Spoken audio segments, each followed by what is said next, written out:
नमस्कार विद्यार्थी मित्रों, जय श्री स्वामीनारायण। इकाई 4 कर्मयोगी लाल बहादुर शास्त्री शंकर दयाल शर्मा। विद्यार्थी मित्रों, अगाउना विडियो में आ पाठनो आ इकाईनो आपणे थोड़ो अभ्यास कर्यो छे, तेमनुं आपणे पुनरावर्तन करीए अने त्यार पछीना पाठ तरफ समझवानो प्रयत्न आपणे करीशुं। विद्यार्थी मित्रों, अगाऊ बात करी कि कर्मयोगी लाल बहादुर शास्त्री। हवे कर्मयोगी लाल बहादुर शास्त्री તેમના કારકિર્દીની શરૂઆત એક સાંસદ સભ્યના રૂપની અંદર શરૂ કરીને રાજ્યપાલ, ઉપરાષ્ટ્રપતિ, રાષ્ટ્રપતિ જેવા સર્વોચ્ચ પદ પર જઈને તેમની કારકિર્દી પૂર્ણ થાય છે।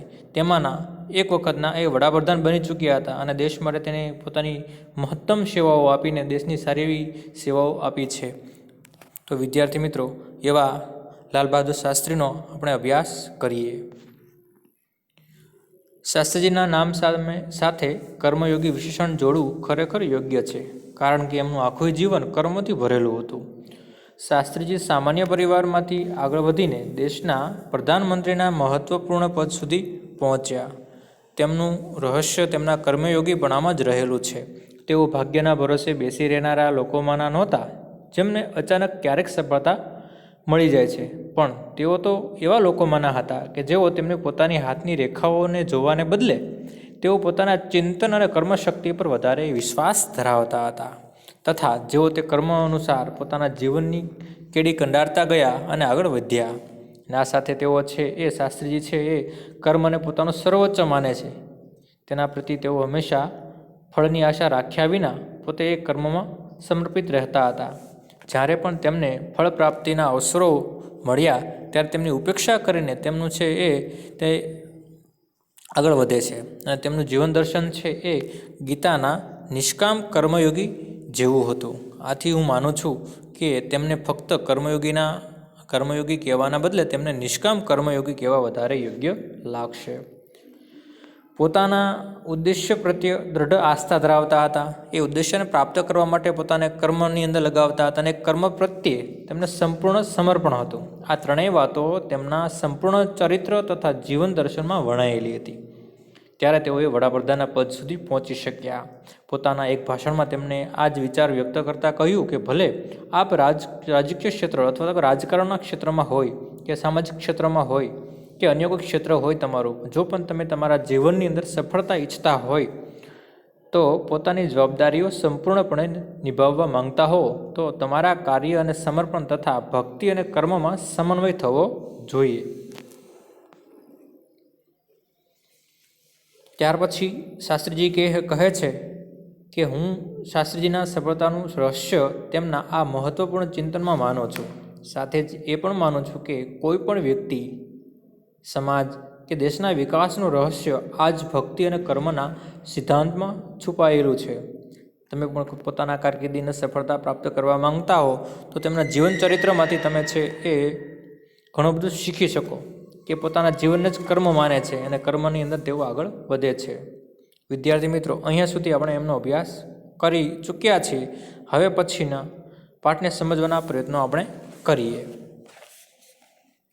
शास्त्री जी का संपूर्ण जीवन श्रम, सेवा, सादगी और समर्पण का अनुपम उदाहरण है कि शास्त्री जी आखू जीवन श्रम, मेहनत वालू, सेवा भावना वालू और सादगी साथे तेमने से आखू जीवन है ये समर्पण कर दीधुं एवुं आपणुं उदाहरण अपनी सामे जोवा मळे छे। उनके ये गुण केवल उनके कार्यों और विचारों में ही अभिव्यक्त नहीं पाते थे कि तेमना आ जे गुण फक्त एमना कार्यों और विचारों में व्यक्त नहोता थता, पण बल्कि उनको देखने से ही इन सभी भावों का एहसास हो जाता था कि मात्र तेमना छे ए कार्यों और विचारों में नहीं परंतु तेमने जोवाथी ज आ सर्व भावों एनो एहसास आपने थई आवे छे। उनके अपने व्यक्तित्व में विचारों का अनोखा समन्वय था कि तेमना पोताना व्यक्तित्व में ज एना विचारों अनोखो समन्वय थयेलो जोवा मळतो हतो। वे जो कुछ कहते थे वही करते थे कि तेओ जे पण कंई कहता हता ते करता हता। जो कुछ भी करते थे वह एकमात्र राष्ट्र लाभ की भावना से प्रेरित होकर करते थे कि जे कंई करता हता ते राष्ट्रना लाभ माटे भावनाथी प्रेरित थईने काम करता हता। मुझे लगता है कि यह उनके चरित्र की एक बहुत बड़ी विशेषता थी તે શંકરદયાળ શર્મા કહે છે કે મને તો એવું લાગે છે કે આ એમના ચરિત્રની એક મોટી એવી વિશેષતા જોવા મળે છે, जिसके कारण देशवासी उन पर इतना अधिक विश्वास करते थे કે જેના કારણે દેશવાસીઓ તેમનો વધારે વિશ્વાસ મૂકતા હતા, એવા એ વ્યક્તિત્વ ધરાવતા હતા કે આ દેશને માટે લાયક છે,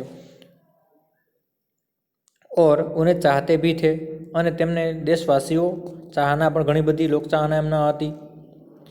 पंडित नेहरू की समृद्ध राजनीतिक विरासत को संभालना और उसे आगे ले जाने का काम कम कठिन नहीं था કે પંડિત નહેરુના સમૃદ્ધ જે રાજનીતિક ક્ષેત્ર હતું તેનો વારસો સંભાળવો અને આગળ વધારવાનું કામ બહુ અઘરું હતું, એટલું આસાન નહોતું।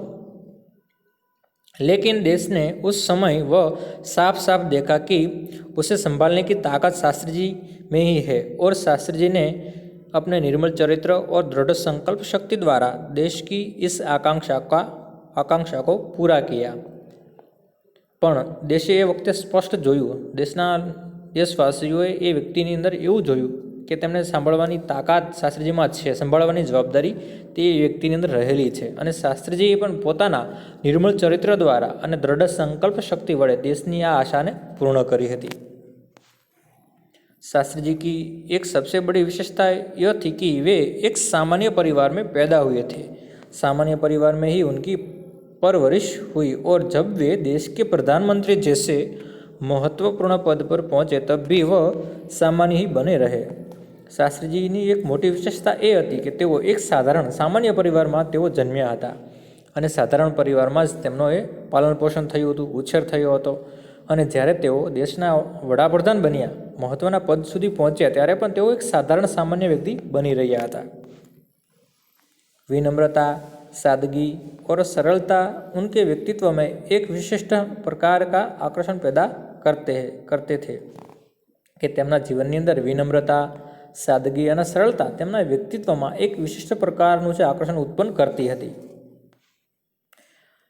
इस दृष्टि से शास्त्री जी का व्यक्तित्व बापू के अधिक करीब था, और कहना न होगा कि बापू से प्रभावित होकर ही सन 1921 में उन्होंने अपनी पढ़ाई छोड़ दी थी। कि ત્યારે આવા સાધારણ ચરિત્ર ધરાવતા અને સામાન્ય વ્યક્તિ અને તેમના ગુણો વિનમ્રતા, સાદગી, સરળતા એવા વ્યક્તિત્વ ધરાવતા, અને આ દ્રષ્ટિએ જોઈએ તો શાસ્ત્રીજીનું વ્યક્તિત્વ બાપુથી વધારે નજીક હતું। બાપુ એટલે ગાંધીજી, તેનાથી વધારે તેઓ પ્રભાવિત થયા હતા, અને તેઓ 1921માં તેમને બાપુના કહેવા પ્રમાણે તેમને એ અભ્યાસ જે કરતા હતા એ છોડી દીધો હતો। शास्त्री जी पर भारतीय चिंतकों डॉक्टर भगवान दास तथा बापू का कुछ ऐसा प्रभाव रहा कि वह जीवन भर उन्हीं आदर्शों पर चलते रहे तथा औरों को इसके लिए प्रेरित करते रहे। शास्त्री जी पर भारतीय चिंतकों डॉक्टर भगवान दास तथा बापूનો એવો પ્રભાવ રહ્યો હતો કે જીવનભર તેઓ તે જ આદર્શો પર ચાલતા રહ્યા।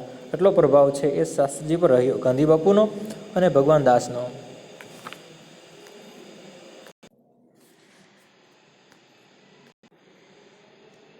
शास्त्री जी ने के संबंध में मुझे बाइबिल की वह युक्ति बिल्कुल सही जान पड़ती है कि विनम्र ही पृथ्वी के वारिस होंगे।